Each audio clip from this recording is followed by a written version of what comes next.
bullshit, that feeling again. I can feel the presence moving towards me, and everything else fades to black. This episode is brought to you by Portland Distro. If you love underground music and movies, go to portlanddistro.com for licensed shirts, vinyl, CDs, and more. Go to portlanddistro.com. Plug in the discount code MikeHill666 for 15% off at portlanddistro.com. Hello, everyone. Thanks for listening to Everything Went Black. This week, I want to chronicle my first foray out into the world at large, post-pandemic. A couple of weeks ago, there was Monster Mania, which typically takes place in New Jersey, but this year was out in Phoenixville, Pennsylvania, a small town out in Pennsylvania. My good friend Drew Murphy, also bass player for Tombs, as well as Hammer Fight, and also of No Holds Barred, a very, very excellent slam, metal, hardcore, thug band from South Jersey, had a table out there as a vendor for Colossal Customs, which is his business, basically. And we talked about a bunch of stuff, including his comic book work, some band stuff, stuff that his business does. But we spent the entire day out in the hot sun of the Pennsylvania Monster Mania. So we were a little tired, but it was fun. We hung out in the hotel room, talked some shit, and this is what we did. It was all good fun. We had a great time, and I'm looking forward to more horror fests as the world starts to reawaken and we start to emerge into the post-pandemic society. So here we go. So we spent a nice day out here in, what town is this in Pennsylvania? Phoenixville. What is it called? Phoenixville? Yeah, Phoenixville, Pennsylvania at Monster Mania 2021. Now, this is the first time I've been to Monster Mania, but you guys have come down here just to hang, right, before? I've done my best to never miss it every time it comes around. Here and there, I've been on the road or whatever, and I just happen to miss it. But yeah, and I almost never actually go to the actual event and show up at the hotel around the time it ends, and then there's this 2,000 weirdos drinking, and that's the fun part. Right. It's a little different this year, but it's we'll see what the after party's like. But we get to cross that border. So we're in the hotel right now. You got here last night. You set up your Colossal Customs stand. You're set up there, and that's your business basically. Yep. Yeah. So what do you do with Colossal Customs? Screen printing and graphic design. That's what it says. On my business card. Yeah. And this is the first time you had a table at this event, right? Yeah. I've been wanting to get a table at this event for years, but I didn't really have a reason to. And I've been working on this comic book, forever. And what I was telling myself is, once this fucking thing's done, I'm gonna go get a table at Monster Mania and sell it. And it worked out perfectly. Finished the thing a couple months ago, and here it is. Here I am. So that's a great and excellent way of segueing into your comic book. Yeah. So, ain't here to pimp the print shop. Yeah. Well, it's all part of the the pastiche that is Drew Murphy, not just a musician, bass player, frontman, and Hammer Fight, bass player, and vocalist also in Tombs. I've never heard of anyone talk about my pastiche before. And Pyrexia, you've been in tons of bands. So I just filled in for Pyrexia. Yeah, but you fucking did the tour, man. So that was great. Yeah, I would happily do it. Sean Kennedy, anytime you don't feel like going to work, I'll do your job. Let's have something else to do, because that was a lot of fun. The comic book, that's been, 7 years in the making or something like that? Okay, it goes way, way, way, way, way deeper than that. All right, so let's hear the story from the beginning, then. 7 years is just the sad reality of how long it took me to actually, physically finish this thing. Right. But it's basically the same. I drew this pretty much the same comic, same character idea when I was in junior high. So that's when it started. Okay. So I did that. Started as a doodle in my notebook, and then I actually drew the whole book. And then I was like, one day I'm going to do this for real and publish it. And I think when I was in high school, there was a thing like, we had a list of things that we need to do, wanted to like bucket list shit before you're 30. Right. Mine was publish my comic book. Okay. So I was several fucking years late on that. Definitely missed that one. Yeah. But I did it, so now I have to make another one because I said I would at the end of this one. Well, it also ends in a way where it actually, lends itself to a continuation of the saga of the character. Yeah. I guess I'll should say the name. You should say the name of the book. The comic book is called Fuzzy Stick Master Assassin. The gist of it is this guy. The comic book's black and white, but the cover, you can see that he's covered in yellow fur. He's thin. I guess that's why I called him Fuzzy Stick, because I named him when I was 13. And why fucking change it? Sure. It works. And it's like, all that really changed about it is the story's it's more adult. There's definitely some adult themes in it. There's some things that I, that pop up in this that I didn't know existed when I did the first draft when I was in junior high, like glory holes and methamphetamine. But those are just in passing. They're very minor things in the book. They're color. They're overtones to the basic. And lot lizards. I don't think I heard that term before, but they got a feature in here. This isn't for kids. It's also not for adults. Well, it's definitely for adults that are maybe still living out their childhood a little bit. It's action packed. It's full of violence and swear words. Yeah. There's probably a boob or two. Yeah. I don't know. There's like a mafia sort of vibe in it. Kinda, yeah. Which probably speaks to our collective love of the Sopranos and gangster, sort of culture. I was raised by a bunch of Italians. I have no choice. Yeah. And also growing up in the Northeast, tri-state area, that definitely plays into it. Yeah, even if you're not a Cleveland, you can't escape that shit. Permeated the culture. Yeah. What started your interest in comics? Did you read comics as a kid? What kind of stuff did you get into originally? I liked and collected comics more than I read them. So I guess if you look back at how I actually treated them, you could have probably called me kind of a poser.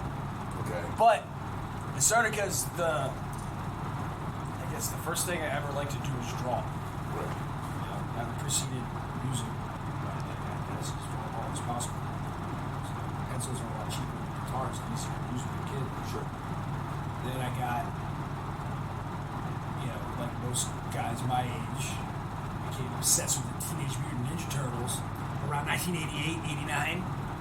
And I was lucky enough that my mom found like the original black and white Eastman Laird comic book. She found a volume, I guess it was what they would call now a trade paperback, the first 15 issues or so of that. She bought it for me, not realizing that it was much darker than the cartoon. And she figured it out while she would read parts of it to me every night. But she didn't stop her from reading it, which was cool. And that comic, that whole thing, really set the tone for just the style of this book, like the black and white, like the cross-hatching, and the way. I can see that. Yeah, that's why I did it that way. That shit was just so cool to me. Yeah, it's funny about it. I actually, when I read that original run, Eastman and Laird version of Teenage Mutant Ninja Turtles, and it's funny because it wasn't like something I originally when I first saw it on the shelves. I was like, oh, this looks like, I don't know about that. But I was like, around the time that came out, I was into kind of like, the direct kind of underground comics and stuff. And then people kept referring that I should check it out. And when I did finally check it out, like probably around 89, 88, that era, I really dug it, man. The stories were super dark and not even if you are a fan now, they've made movies and things like that. The original comics are like way different, I thought. They're just way more badass. And me is like I was 7 or 8, and I was the only fucking kid at school that knew that they all originally had red bandanas. Yeah. So I was fucking way cooler than all that as far as I was concerned, my 7-year-old mind, because I guess kids even knew that existed, and it was a whole extra level of badass, compared to what the cartoon was, which I still love. Yeah. And because, yeah, it's how fun. could I not? Did you get into any other like underground comics, or like, you know, because it seems that like just based on your style, basically, you know, when I've been watching, looking at, I read the first issue. Our mutual friend Matt Maduros fucking nailed it fucking on the head when I actually sent him a PDF of the comic, just like give like check this out. Make sure I didn't make any like egregious like, you know, grammatical errors where press. Okay. And he came back and was like, "This reminds me of Scud the Disposable Assassin." It's like, yeah, you fucking nailed that right in the head, guy, because I was, you know, thought that was the coolest shit in the world when I first started sketching this thing back in like 97 or whenever I was in Chicago. So that was one. Milk and Cheese, you remember that? Yeah, I remember that, Milk and Cheese. Milk and Cheese. I drew an envelope art thing for Wizard, the Guide to Comics. Remember that magazine? Yeah, definitely. I don't even think that exists anymore. It does not. It hasn't in a while. Yeah. Most magazines don't. Yeah, that's shot. But I did an envelope art thing. They had that in the beginning of their issue, and I drew Milk and Cheese killing Batman with broken beer bottles, and Robin with holding broken bottles, Batman in the corner. And then Evan Dorkin, the guy who writes Milk and Cheese, sent me a letter saying thanks for this. It's really, you know, it was cool, and he sent me like some Milk and Cheese trading cards, which I lost, but I still have the letter. You know, and that was really cool. Yeah. I was probably 12 when that happened. Fuck yeah, man. Yeah, that was dope. And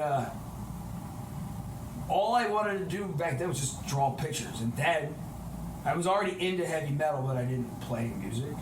Yeah, like most of us, Yeah. you know, like we listen to the bands first and then we decide, you know, maybe I want to try to do this, you know. And then I got my first bass, and it's like, now I just want to play music and draw pictures. And that has never changed since then. Now, how about the writing side of it? Because you do the whole thing, like you do the whole comic book, right? Yeah. You know, like, I mean, you're writing it, you're drawing it, are you doing the lettering and stuff too and all that? Yeah, but I'm typing it. But it's a font that I made with my own, you know, I drew it, and then, you know. That's fucking cool, man. Yeah. So you came up with the font too, right? Yeah, I mean, because I wanted to type it, because my lettering has always been like my weakest thing. Yeah.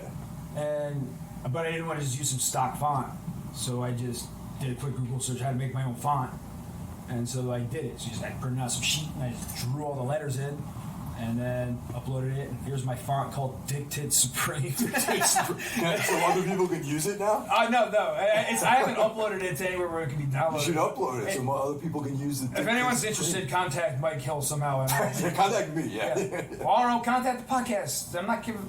Contact Uncle Zippo. I'm going to give you the phone Uncle Zippo Press at gmail.com. I'll send you the Dictate Supreme font. Or why don't you just give your phone number, man? People can call you. That's why I have to stop giving out my business card, because it's got my cell phone number on it. Or I need to cheat. Oh, yeah, dude. Yeah. Yeah, no, that's a bad move, probably.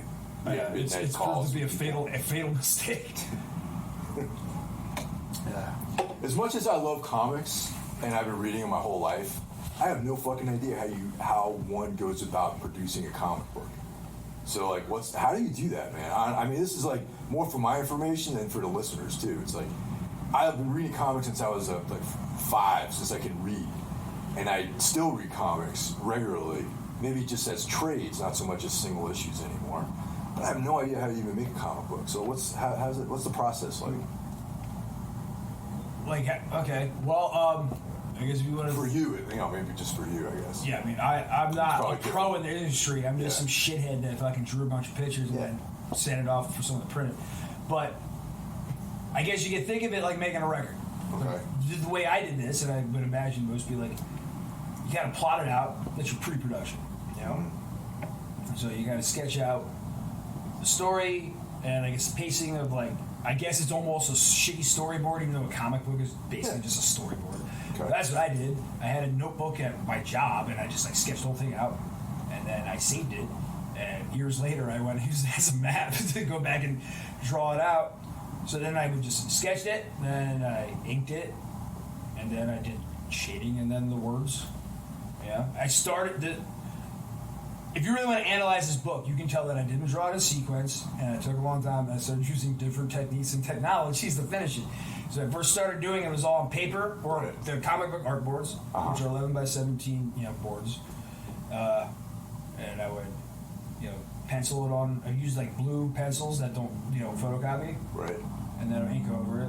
And by the time I finish it, I'm drawing it on a computer. So there's like fucking at least 10 pages that were never drawn on paper in this thing. And then I have the rest of it in a portfolio somewhere that are, the pages are probably yellow by now. Yeah, that's how I did it. So then when you assemble this whole thing, and how do you, what's the format? Like you send like a PDF to a printer or something like that? Yeah, basically. I mean, I don't remember exactly what file format this place asked for. Well, I don't know. Basically, yeah. You send a file to a printer and they just make the book, right? Pretty much, yeah. These file, they'll give you their, guidelines. This file format, sequence it this way. And then we'll do it. And it just so happens that just by sheer dumb luck, the place I said the print was just one of the first ones I found by Googling comic book printing. Right. And they just so happened to be located in the town I was fucking born in Michigan. First place I picked, shot in the dark. Wow, synchronicity. Yeah, and then I told my dad that, and he knew what place it was, and he hasn't been there in 35 years. Jesus, man. Yeah. So, yeah. There's that. And now I have to do a second issue because I put in the back page of this, I drew a cover for an issue 2 because it was so funny to me, and now I have to do it. And that's the only reason I even put it in the book because it made me laugh. I just wanted to get this out of my system. It didn't matter if I did this. It was a lot of work. A lot of things I'm trying to do. Yeah. Business, many bands. Of course. And here's another fucking thing. Right. But when I drew the cover of issue 2, which is Beware the Wrath of Asshole Face, I can't not do the story now. You know? I mean, people are out there waiting for the second issue. Oh yeah, they're chopping at the bit. Dude, I mean, I enjoyed it. I'm like, oh shit, I want to read another one of these. When you asked me, for anyone listening, this first came up doing this was we filmed a live, a live set thing for Tubes, COVID concert. Yeah. And I had just gotten the book, and I was giving it to the guys there, and you asked me if I wanted to do the podcast. I was like, fuck yeah. And I didn't hear from Mike about it for weeks. I'm like, he read it. Now he doesn't want to do No, it. dude, that's not. No. It's like more like absolutely not, man. If I asked you to do it, I wanted to do it, and it's like, I don't give a fuck. It's like, it was more of a logistical thing. It's like, we go to practice together, and then we all leave. It's like, once I hang around, like longer than that. I didn't honestly think that's what you were thinking, but I was like, wouldn't it be funny if he read it and I was just going to pretend he never said that? I'm just like, what are you talking about, podcast? I don't know, what do you mean? I never said that. This thing is, I put a lot of work into this, and it's fucking stupid, but in my favorite way, Yeah, but it's a good funny story, and it's definitely got its place in the overarching world of underground comics. There's way dumber stuff out there that people love. Dude, it's fun. It's well drawn. I mean, dude, I gotta be honest with you. When I first met you, I had no idea you even knew how to draw. I just thought you were just some guy. I'm still just some guy. No, but I had no idea like the depth of your talent is what I'm trying to say. Oh, thanks. Like don't get too excited about words. It's like I've seen stuff that you've been working on, and like I'm just like, because like when I first met you at Ninja's wedding, actually. Yeah. I was just like, this guy seems cool. Just another guy out there. I know he played in the band. He played bass. I knew that he was in Hammer Fight. Hammer Fight's sick. And then, like, when you joined Tombs and we started spending more time together, I started seeing, like, actually what the whole, like, bandwidth of your talents are. And I was like, oh, of course this guy did a comic book, because it's like, he does such incredible work as an artist. And, it's the designs, the t-shirt stuff you do is like, it's great. And it made sense to me that you ended up doing a comic book. And, you definitely should. I mean, I'm hoping issue number 2 comes out, It's gonna come out. I'm gonna do everything I can to get it out this calendar year. And I was actually talking to a friend. I'm not gonna drag his name into anything yet until we actually do it. Right. But it's a guy, a professional comic guy I've been friends with for a long time. And I was told by a mutual friend of ours, was like, I need someone to just basically do the pre-production, like the sketch thing for me. Because that's my weakest, slowest part, is laying it out. How do I want this to look? Basically, because once this idea is there, I can ink it out quick as fuck. That's my favorite part anyway. Right. But it's getting all the pieces together, assembled. Like, I fucking suck at that. That's what took me so long with this. And plus, never mind everything else in life. Right. Business story. So this guy, apparently he's the shit at it. And I talked to him. I said, will you do this? It's like, I'll pay you, whatever, just let me know what you need from me. And he's like, fuck yeah. So like, all right, cool. So I'll hash that out with him once I just need to finish writing. Yeah. Which basically know that plot. And this is gonna, It involves a villain named Asshole Face. This one goes a little deeper. There's some fucking more conspiracy shit. Like, I'm having a lot of fun with this. This is already plotted out in my head. This one's probably going to be like, this one's like, the first one was 30 pages. This one might be like 40 or 50. It doesn't fucking matter. Well, you should make it issue 2 and 3 then, man. Listen, there's no plan for an end or whatever. Yeah. It's just like every band I'm in. Like, if I have something to do, I'll do it. You know? Amplify's basically been inactive forever, but I'm not done. We talk to the guys all the time. It's like, we have to do this. Because I want to do this. And everyone's like, yeah, we want to do it. So, yeah, this is going to do it. So it'll be like this with this comic. If I do, like, fucking 10 issues a year, or if I don't do one for 5, if I feel like doing it, I'll do it. Well, that's in line with the whole underground comics, like, vibe, too. It's like back, I mean, I don't know if you ever fucked around with, like, the old OG shit, like Death Rattle and all that kind of stuff from, like, the 70s. Yeah. They would put out, like, an issue, like, once a year, or there would be, like, they put out, like, 3 issues 1 year and then not do anything for 2 years. Yeah, because they're probably not making any fucking money off it. They doing because they want to do it, and you got to do it when you can. Yeah, you know, and it's like, that was kind of the vibe, so it's just, like, in that same, you know, mindset. Maybe, like, this 40-page epic that you have in your mind is like issue 2 and 3. I know exactly what it is, and it's even dumber than the first issue. Yeah, well, there you go. Great.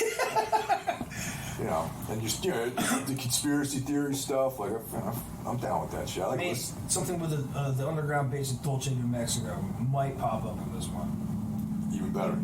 You know, and it's like, I know conspiracy theories that culture has been tainted in the last. I used to love it so much. Everyone's fucking ruined it. Yeah, the right-wing people have ruined conspiracy theories. They're taking it way too seriously. Well, it used to just be my entertainment with maybe a hint of truth here and there. Fuck yeah. Now people are trying to ruin the goddamn world with it. In the 90s, I was big into reading about all that stuff, you know, and then there were certain ones, like, I would be like, like the Kennedy assassination. Some things have some fucking weight to them. Yeah, you know. And other things are absolute, total dog shit from the jump, and you can tell. Well, yeah, totally. Like QAnon, I was like, oh, this is rad, this is so fun. So ridiculous, right? There's no way anyone can believe this shit. Yeah, Pizzagate. Jesus Christ, I was fucking wrong as shit about that. Well, that's what I mean. So, like, to be like, oh yeah, I'm into conspiracy theories. Like, oh, you believe in the flat Earth or like the QAnon? Flat Earthers are fucking retards. I don't care if they fucking stop listening to anything we do. Yeah. Maybe I shouldn't have said retard, but I don't care. Who gives a shit? Yeah, okay, good. No one cares. The Earth's not flat. Yeah. Yeah. But that's like, you know, it ruined it for me. You know, so another reason to fuck. They politicized it. Yeah. Like the goddamn pandemic. Why is this a political issue? Like, fuck. Yeah. Politics ruin fun shit. Today actually, well, before we talk about today, so to purchase a copy of issue number 1 of what's the name of the comic book? Fuzzy Stick Master Assassin. That's it. I was like Fuzzy Stick Master Assassin. Where can you buy this? Like, give us like a URL or someplace you can pick it up. UncleZippo.com. Great. Now that's the store that you can pick all that stuff up. UncleZippo.com is, I guess, essentially what you could call my record label for my nonsensical, insane visual art. Yeah. Well, all right. Today, I noticed that you also had a series of books, a bunch of different books for sale too. I didn't write all those. A guy named Buck Huckle wrote some of those. You didn't look at the what? Who is that? I don't know. Some guy. I think he wears a cowboy hat. Dude. Who is Buck? Who is it? Buck Huckle? Yeah. Who is that? Who's Buck Huckle? Is that like your nom de plume or something like that? Like you speaking fucking French to me now? Like Montreal? Nah, you know, I like to speak French from time to time. That's what you guys do when I leave. All right, so these books. Fuck the book. Yeah. What's the story with that, man? Because like apparently it's not really a narrative. It's more of like a prose. Or apparently you want me to narrate. You want me to read that for an audiobook or something. God damn it! They're in the car. I'd have you do it right now. Fucking, I'm down, bro. I told you I would do it. We yell. Chris, she's not up there anymore. He's my keys either. Yeah, we'll do that. But I looked through a couple of them. I like thumbed through it today. Listen, one day I found out any asshole can publish books on Amazon. So I was like, I had nothing to do. It was around Christmas time. Print shop was still building. We had some downtime. I took full advantage of the fact that any asshole can be a published author now. Yeah. I've published several stupid fucking books that you can go buy online, and some of them I didn't attach my real name to because I have a job that real people, like people that might not like this patronize, Wow. Okay. All right. So is it? It's like this name is like kind of like you. No, wait. Buck Huckle's a different person. It's not me. I'm sorry. What is this like some hard hitting like gotcha journalism shit you're It's doing? just me and you talking. We don't know my All right. So this stuff's all you can, but you have them for sale. Those ones you can get on You Amazon. can get them on Amazon. Can you also get them on? You can get them on UncleZipper.com. All those. Okay. One of my favorite things on UncleZipper.com. What I'm calling a weekly-ish comic strip. I'm a little behind on it. I got a couple episodes almost done. It's all the heavy metal fans should really appreciate this one. Someone should have done this one. I'm totally honest with you. It's called Mr. Ben. Okay. It's just short comic strips following the exploits of now past middle aged, whatever, seemingly friendly death metal frontman. Okay. He bears a striking resemblance to a guy that Who also has the last name Benton. yes. That was a fucking coincidence, right? But I've never seen this guy in the comic book. He only wears polo shirts and doesn't have tattoos. Okay. He does have a inverted cross burned into his forehead. But that's we haven't touched base on why that's there. We've only done 3 issues so far.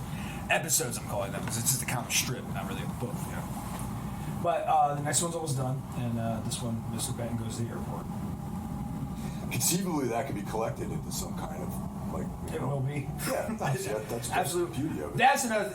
This happened is I've been wanting to do like something regular for fucking decades, but I didn't have an idea, and it's hard to keep on track with that. One day I was grocery shopping. I was at ShopRite, Galloway, New Jersey. Yeah. Hey guys, you can come in, Come on sit in. down. Just don't make a lot of fucking noise. Sorry, shitheads are in the hotel room. One day it dawned on me. And I was like, oh my god, Mr. Benton. I immediately called our mutual friend Matt Medeiros, and I was like, I have an idea. You're gonna love this. I need a writing partner for something. Here's my idea. I had 5 scripts the next day from him. It was brilliant. It was perfect. Exactly what I wanted to do. And I think he had like 10 or 15 that he sent me so far that I'm way behind on drawing. But it's good because now I have shit to do. That's the hard part. I'll draw. That's fucking awesome, man. I was gonna say, hopefully I won't get sued. If I do, also it's gonna be the best. I don't need money. Wow. No one knows this is Yeah. So today was the first day that I actually went out into the real world. But, going out into the real world. But this is like one of the most normal things I've done all year. Let's go to this festival. Let's go to this Monster Mania. And it was fucking cool, man. It was good to leave town, to go somewhere, travel between the state, whatever. Yeah. So, I don't know, today was fun. Notable happened today. I was walking around buying shit, spent money. Chris, did anything notable happen to me today? Oh, I didn't buy it today. But today I started wearing a cowboy. So this is like a permanent part of your wardrobe now? I don't know, we'll call Gordon this season this week because that was going to affect our energy. There's a guy from one of the bands in Europe that wears a cowboy hat. So there might be okay since you're American. So. I mean, Americans being cowboys, anyway. Yeah, but Although Chris keeps telling me, no, that's an Australian hat. Yes, and it says it on the receipt. I bought it on Amazon, it's an Australian thing. Maybe the Haley brothers out there. Hey, Dave. What's the other one? Dave. Man, I'll cut that part out. No, we can't cut it out. Okay, fine, yeah. The old Haley brothers out of Australia. It's psychotic guys. I'll just let them, check this out. So if you check my Instagram, look at the pictures of it. This is an Australian hat. I did last time I did ask him about they have cheese in Australia. Why wouldn't they have cheese in Australia? I don't know, we were eating cheesesteaks. I said, hey Dave, you have cheese in Australia, and he will spit his cheesesteak. I was like, I finally made the guy fucking laugh because he's very stoked. Like me? Yeah. I laugh. Yeah. Yeah, well, I don't spend as much time with this guy. I just say him once in a while. Like when Tom's coming through. That guy made a crack. Cows are big in Australia, man. They're free. But yeah. Actually, a lot of beef comes from Australia. What else notable happened? I got sunburned. Exactly. I sold a bunch of shit. That's awesome. I was going to ask you about that. I almost sold out of those, what do you call them? Those, Glenn Danzig and Henry Rollins points out. People like to frame Danzig and Rollins as like, gay couples of pants on others. Well, Danzig clearly had a dressing this one, so he's just a woman. If anyone wants to, might be, prints are going on sale sporadically. I had them up for sale. I'll take them down. Simply.com. It's the American Gothic painting, but it's like Danzig and Henry Rollins. People seem to like that. I know People fucking love it. Yeah. I should have made a lot more. Well, right on, man. So once again, UncleZippo.com, right? That's where they can buy all this merch. And the comic book is still, we still have copies of that, right? The first one I did 100 of about half left. Okay. And then, I'll keep printing more if people buy it. Yeah. So issue number 2 should be, that should be hopefully at some My point. plan is to get it out by the end of this year. If I don't, it just means that I'm a piece of shit and I did not do what I told myself I would do. And the American Gothic, Rollins, and Danzig prints are still available on that site too. No, not right now. I only put them on for a week. I pulled them because, see if anyone gave a shit. Like, I'm only making these this week. You bought them. I don't know. There's things will be popping up sporadically that you can get. If there's anything left over from Monster Mania, I guess we'll definitely put them on the next one. So we gotta fucking. There's gonna be new stuff all the time. Check this to pay things as often as possible. Another thing on there. Other random one-shot little comic strips that pop up there. Right on, man. Well, we're going to go party with Adrian Barbeau. No, I'm not going to hang out with Mrs. Swanson. Oh, wait, that's what happened notable last night. That's where you were getting at. That's what I was getting at, dude. Wait, Let's go for the story, man. Tell me about it. Okay, last night. See, I was trying to be subtle and say, I was going to hang out with Adrian Barbeau. Well, you said it didn't happen today. That was last night. Well, you know what, man? It's one long. Yeah, that was Tell me what it feels happened. like a So, last night, me and my partner first were checking the hotel. We get to the little Hilton Garden, whatever it is here, Phoenixville, Pennsylvania. Wait in line, there's a couple people in front of us. I noticed the one lady in front of us is getting some lip from the concierge or whatever. This lady ain't happy shit. I go to the bathroom, come back, she's finishing up, and Chris is like, you know what that lady was? I'm like, no. She's like, Adrian Barbeau. I'm like, what are the names? She's the headliner of Monster Mania right now. I'm like, oh, chick from Swamp Thing and like Skip New York. She's right in front of us. Yeah, she's in our hotel. She might even be on this floor. She'd be in the next room over. Probably not though. She's probably in the top floor where the expensive room is. We're in the hotel with the celebrities. Chris, who was the guy who ate breakfast next to you today? Tom He ate Atkins. breakfast next to me. He was just like putzing around out there, like talking to weird people. No one can hear him over there, but he's Oh, putzing. you Just probably talking hear to that. Maybe. His microphone's very directional. It's the SM7B. It's my favorite vocal mic ever. But the Tom Atkins is like one of my favorite guys. He's in this building right now, Mike. Somewhere here. He's in here. He's sleeping here. Somewhere in this place. I'll give Mr. Atkins his First things rest. in their lives, whatever. How the fuck did I end up But I watched the Tom Atkins movie last night, man. Maniac Cop. Adrian Barbeau, though, she's like been in mad films. And, Yeah. I'm always a big fan of hers. I love Fog is one of my favorite films. Tom Atkins. First of all, that's how we actually got into that. I was like, I don't want to call my dad. I was just like, what the fuck is that? Oh, it's getting I was crazy. like, I didn't call my dad. Like, hey, Dad, you Adrian Barbeau? He's like, guess who's flying behind her in a hotel today? Maybe I'll call him next and do that. I'll have like 5 more beers and we'll start. But you know what's funny about Tom Atkins, though, is that dude looks like the same age he did for the last 40 years. That guy's been 50 years old for 40 years. Yeah, totally. Yeah. He looks the same. Yeah. He's like ageless. I don't know, Chris, I didn't look up close. Okay, well, sometimes you get up close to people and pull on a pork. He could still just be any man wandering around a fucking hotel lobby. Like, it took me a while to realize who he was. Like, for this one time, I was like, oh yeah, that's that guy. this one time, like, my parents got divorced when I was 9. My dad stayed in Detroit. I didn't think he should go New Jersey with my mom and my brother. Yeah. I used to be flies back and forth to Detroit like once a month. So my dad would weekend Spirit Airlines and I used to get some cheap flights. Where I flight. One time, this is that when I guess what my age would consider went Saturday night. It was awesome. They take me and my brother, oncoming miners, up to get on the plane first. We go up to the front of the jetway and I look up there. There's fucking Norm Macdonald right there. He's getting on the plane in front of us. And my only thought was, Jesus fucking Christ, this guy looks so much older in person. And this was in like 1995. So that's why I was saying, what did he look like in person? Because, But he always, even like in when the fog came on, He looks just an old dude. yeah, he looked like an old dude in the 80s. He's probably older than I thought I would guess he was if I had to guess. So he's really good. versus the Michael's guest. So Just in the shadows. The shadows. Just to help him remember things that happened to him. But he's one of those actors though, like Gene Hackman. Just they look the same age, remember? And I haven't seen a recent photo of Gene Hackman. I mean, he might have fallen off. But my favorite role with Tom Atkins is in Fog, where he picks up Jamie Lee Curtis, he's hitchhiking, and he's drinking a beer while he's driving in the middle of the night on some road going nowhere. It's like blackout. He picks up Jamie Lee Curtis, right? This young girl. She's like, "Are you weird?" And he's like, "Yes, I am." And the next scene, they're dead. And like, That's a fucking smooth operator. that's what right I'm there. saying, bro. It's like, All you gotta do is be a little rude yeah. and very confident.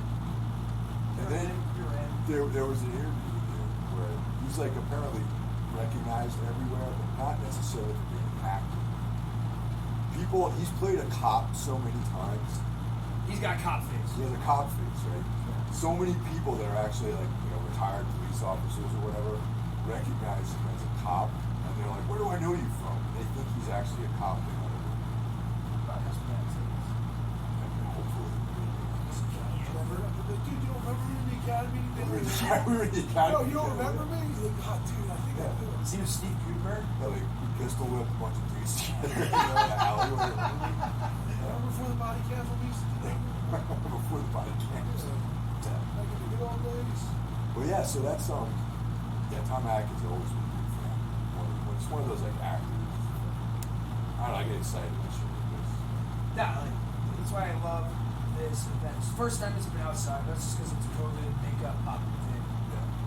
But every time it's cast of characters that, like what we were talking about earlier, like the average person that's not into this shit, like they wouldn't necessarily think of costumes being guests. Like there's weird, like the one year there's like the Nasty Boys, Charlie Benante, and like guys from The Sopranos. And most people would be like, this doesn't make sense, but everyone's at this thing, like, yeah, we love all this shit, you know? Yeah. It makes perfect sense to the people in attendance. And that's why I love it, because it covers everything. Monster Mania is not just horror, it's just everything I think is fucking cool. Well, in general, I feel like horror is kind of like an overarching. Like you find out, like you got like horror is like broad. So Yeah. some people that like horror movies, horror culture. I guess horror culture includes like metal. And like, It's wide reaching, it's not just like gore or whatever. yeah, I would put pro wrestling in there. Like there's like a theatrical element of that appeals to people. Comic books in general, Comic trying to books. see fall under the umbrella. too. Comic books, yeah. Any kind of like genre. I guess like genre fiction or genre films or whatever. Like a lot of times they'll refer to like exploitation films as genre films.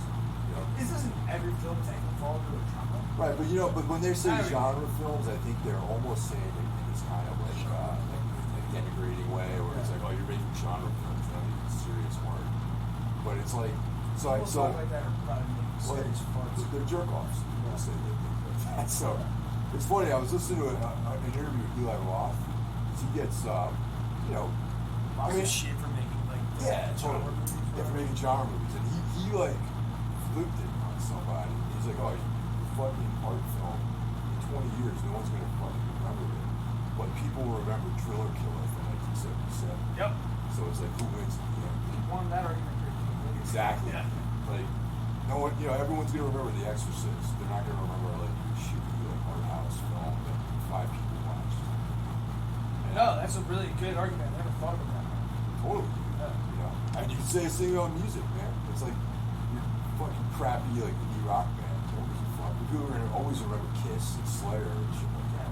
Counting Corpse. I had to remind me of Camp Brooks. I could go off on too much TV. to remind my mother of something the other day. Went out to dinner with her and my girlfriend. And this came up out. Remember, years ago, she got me the Cannibal Corpse 15-year killing spree box set. Yeah. My mom's looking at me. She's like, why is everything that you listen, why is it all about violence and murder and blah, blah, blah? I'm going to play you some of my music. I'm like, all right, fine. Let me send me your music. So she proceeds to play me Down by the River by Neil Young, which is a song about a man who murders his girlfriend because she cheated on him. Yeah. At least Cannibal Corpse is clearly fucking not realistic. It's cartoonish horror movie violence. Yeah, the story. And I threw that, and when I pointed out there what this song was about, she was like, fuck! And it was, that moment was hilarious. I mean, you know. Her music was about murder too. Exactly. Yeah.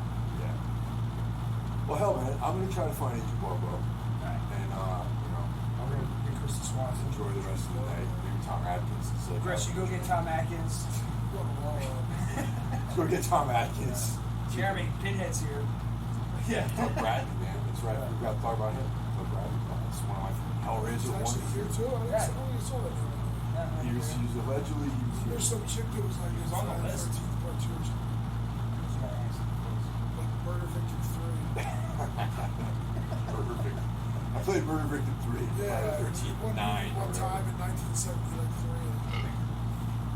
I've been trying to actually watch all of the Friday the 13th after like the fourth one. I'm trying to work through because I ended up buying them all on Apple on iTunes. You can get them as like one package. You said you don't like the ones No, I didn't get you don't like the ones After all that shit you told me. You said you don't like the ones after number 4? No, I haven't seen them. Oh, ever in your life? No, I've only seen up to 4. Oh, wow. Yeah. They look like the best ones. That's what there's an argument out Kane there. Hodder becomes Jason. That's Yeah. right. He starts breathing and it makes Jason really breathe. Another great thing about Monster Mania, That was his I've shit, had probably man. like 9 or 10 beers with Kane Hodder at the fucking Crap House Hotel before. And I didn't fucking realize it. Just because he's always there. Yeah. Yeah. He's a very nice man.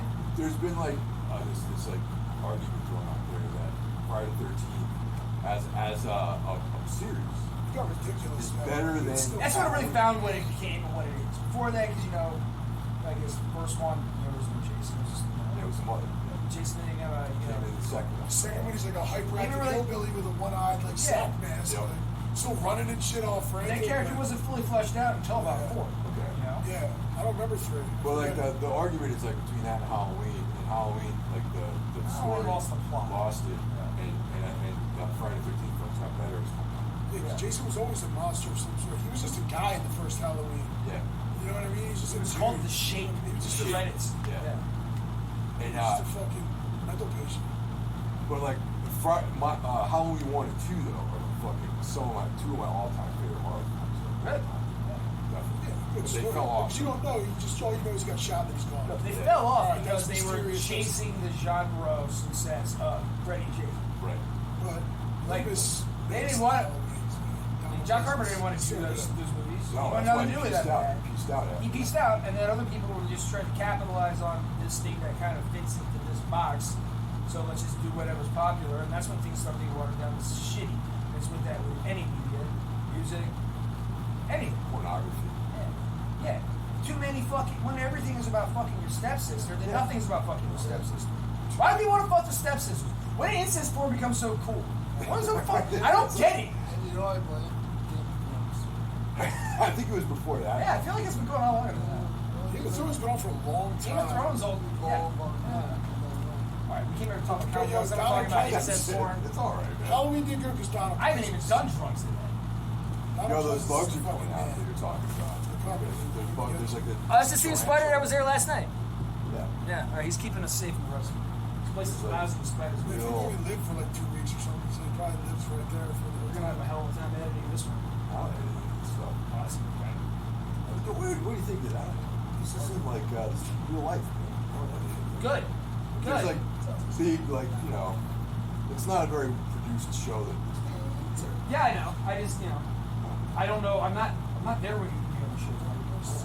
So I don't know, like, what kind of bullshit's going on in the room. Like, trying to get It's like- all right, get rid of that crap. Well, so that- mostly, for the last year or so, I was doing the other Metal Matters podcast, and that was a completely different thing. And all everything went blacks. I've been just by myself, and then and since I left Metal Matters, I've been just doing this again. It's Oh, we didn't even mention that I designed those logos for you like, a couple podcasts. that's right. Yeah. You can see your work. I did that. Yeah, totally. So. But yeah, so I mean, this is like freestyle kind of thing. That's Well, we're gonna go and try to find some horror type people to hang out with.